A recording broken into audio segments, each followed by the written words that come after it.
of a sudden now, the whole country's in love with Anthony Joshua again, and it's great to see because it's proper love, I'm not going to say they turned on him, but they fell out of love with him. They did turn. They did. You know, he's a big lad, and he took his kicking from the public and from the experts. Let's get it right, the so-called experts. He took a bit of a kicking, cut on after a few fights, even some he won, and he's got broad shoulders. And I tell you what, I was proud of him out there because he took a kick in, and I thought he came through it brilliant, and he did exactly what he needed to do.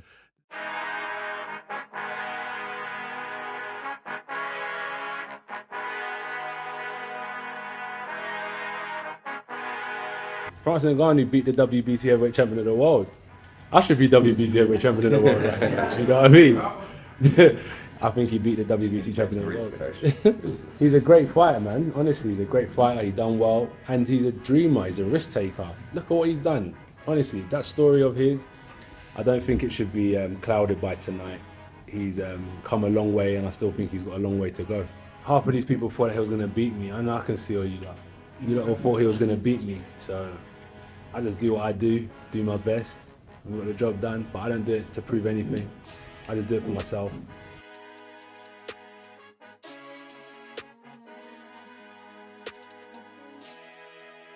And, you know, he protected the boxing fraternity, you know. Focus. Oh! AJ touched him, he went down! Motherfucker! Fuck Anthony Joshua! Anthony Joshua, you're a fucking steroided up fucking bodybuilder with a jab! Half of these people thought that he was going to beat me. I know I can see all you lot.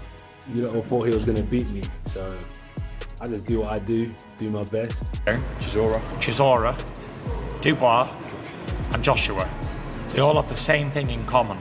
They're methodical, come forward slow fighters, and the workmanlike way they go about it. They've all got the same slowish style, and they're all looking for that one punch to knock a man out, that sort of thing. Every opponent that me and Fury got in common, I've knocked them out. Every opponent. Get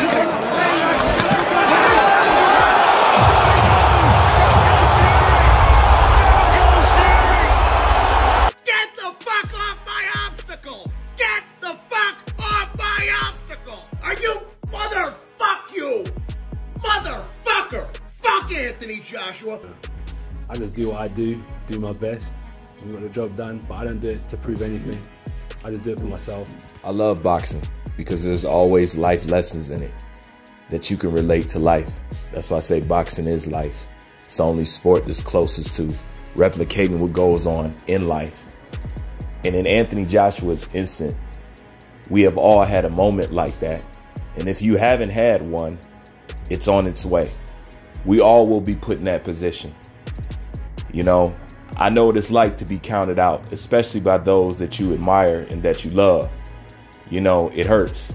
This man's been loved. He's been praised.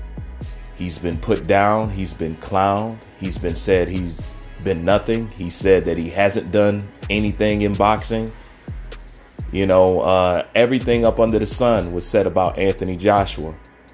But at the end of the day, it didn't matter about all the noise on the side of him.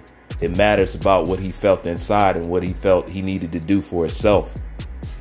And in the end, what we're seeing now is him carrying on his legacy due to how he feels and what he feels that he should be. Because he's already come to the realization that fans are fair weather. They love you when you up, but they also love just as much as when you up to tear you down when you're, you know, on your downfall. You know, I think that's something that he needed to see. I think that's something that he needed to experience. And that's something that he needed to learn and grow from. We all need that life lesson. And like I said, if you haven't had that life lesson yet, it's on its way. I don't think none of us really escape that. We all will be counted out. We all will be doubted. But it's when you see instances like this, it should help give you inspiration for whatever struggle that you might go through, for whatever wall that somebody might put up in front of you, for whatever people have been telling you since yay high, for the people that looked down on you or counted you out when things got rough. The moral of the story is everybody's your friend, and it's cool to be cool with everybody when you're up. you know? But it's when how a person treats you when you don't have anything is the testament of their true character in your friendship, you know? So that's a lesson that he had to go out there on a limb and learn. I think a lot of stuff he was doing because he was obligated, you know, the pressure of being on top, Eddie Hearn, the endorsements, everything around. And that all had to come crashing down so he can come back to center and remember why he even did what he did and is doing what he's doing right now. So right now, the version that you get in Anthony Joshua is stemming from his pure ambition inside. It's no longer trying to chase the validation of other people from the outside. It's that validation he tried to chase, which is the reason why he went in there and fought Usyk the way he did, because he wanted to be talked about in the same light as Usyk, with that skill and that dexterity and all that other stuff. When all he had to do at the end of the day was be himself, be who he was, use his best attributes, use his skills that he has. He doesn't have to have as much as everybody else, but the character of the man is what counts the most. And it's the character of the man that has carried him through. And it's the character of the man that puts him right back on top. And it's the character of the man that made him not hang his head low and keep with all those things that people said about him weighing on his shoulders. He bit down on his mic guard, dig deep, and came out clean on the other side. Now everybody's back to loving him and praising him again. But the thing is this, the man that you praising now was still the man that you were putting down. He never changed, you know? It's all one big cycle. It's all the same person, their highs and their lows, you know? And that should tell you about friends and family. You shouldn't want people around you, and they shouldn't want to be around you just when everything is going good, because it's easy to be my friend when I got money. It's easy to be my friend when I got fame. It's easy to be my friend when I'm footing the bill and you're benefiting off of everything in my life. But what about when I lose and the whole world shut me out and everybody talk about me, point fingers, and they laugh at me and tell me I'm nothing? Will you be along with that crowd? That's something that Anthony Joshua has experienced. And I think that's part of the reason we get the Anthony Joshua that we get today. I don't do it to prove anything. I just do it for myself.